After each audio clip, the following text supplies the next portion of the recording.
Okay, so you've probably been here before. So you take a photo that you maybe want to post on social media and throw a cute filter on it. But then you notice this small detail that you want to change. No problem, you can edit it. Then you see something else you want to change, so you edit that. And then edit something else, and then another, and another. And then suddenly, you don't even look like yourself anymore. A 2020 study done by Dove Canada did a survey with girls ages 10 to 17 to see how they use filters and editing apps. And here's what they found. 80% of girls said that by the age of 13, they used filters or downloaded editing apps to change the way they looked. And 37% of them said they don't feel like they look good enough without the filter. So I interviewed Dr. Jennifer Mills, who is a professor at York University. A lot of her work is focused on body image, how social media can affect it, and also how we feel about ourselves. She told me there are two main problems with using filters or editing your photos. So the first problem is that spending too much time thinking about the things you don't like about yourself is bad for your self-esteem. What people are doing when they're filtering or editing their photos is they're actually focusing on the parts they don't like. And so the more you do that and the more time you spend fixating on aspects of your appearance that you don't like, the worse your self-esteem. The second issue Dr. Mills talked about was edited photos on social media that give us unrealistic standards of beauty. We're exposed to images that are so perfected and so unattainable that people are naturally going to feel inferior when they look at those kinds of things. They think that there's something wrong with them because they don't look that picture of perfection that they're seeing on social media.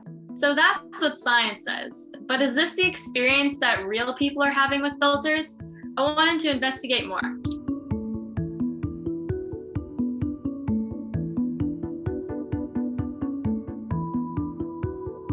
If you could tell me about the moment you first decided that filters were problematic.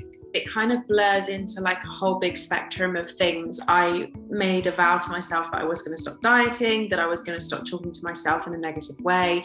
And then it was just like a natural progression that actually the way I viewed myself with these filters on was something I was becoming like dependent on. Gradually I kept noticing that my sort of value of myself was based on what I was seeing through a filter. And I just took that control back, and I was like, if I remove them, then I will have to relearn how I look without them. And that's exactly what happened. How did you feel going through that? It's one of those things where you kind of don't realize how bad it is until you're kind of so far down. And that's one of the things with the whole of the campaign that I've tried to really kind of reiterate to other people, is that this isn't coming from a place of shame or judgment if you use filters, because I fully understand why people use them. They are designed to make us look as close to the beauty standard as possible.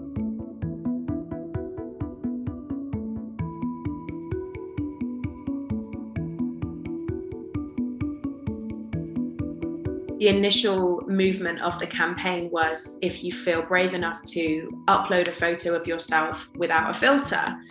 And even that for some people was like the bravest thing they'd ever done. And, you know, I had one woman say that she found it scarier than giving birth because she just could not even see herself without having a filter on her face. And it had become such a deep-rooted issue in her self-confidence journey that she couldn't believe how much it took out of her to take this filter off for a photo. Dr. Mills also pointed out that edited photos are worse for our self-esteem when it's real people that we know. Our celebrities or supermodels, we expect them not to look like the average person. The problem becomes when you're looking at regular people, you know, your friends, your peers, your cousins, or just acquaintances that you have, and you're comparing yourself to those images when those images aren't real. You're bound to feel as if you don't measure up. So hear me out. I'm about to go into something a little controversial. What would happen if we stopped filtering and editing our photos? Would we start to see a change about how we feel about ourselves or things going on in the world? it was like a liberating feeling. The more and more I did it, the better I felt. And now when I put a filter over my face, I actually had to do something for a brand. That was the first time in a long time where I put this filter over my face, and it really affected me because I looked amazing with the filter on. All in all, it's been a really liberating feeling, but it's a very long process, and I understand that it's not an overnight thing for anyone. So what do you think? Has photo editing and filtering changed the way you think about yourself? Can you drop the filter? Let me know at cbckidsnews@cbc.ca. For CBC Kids News, I'm Isabel McNeil.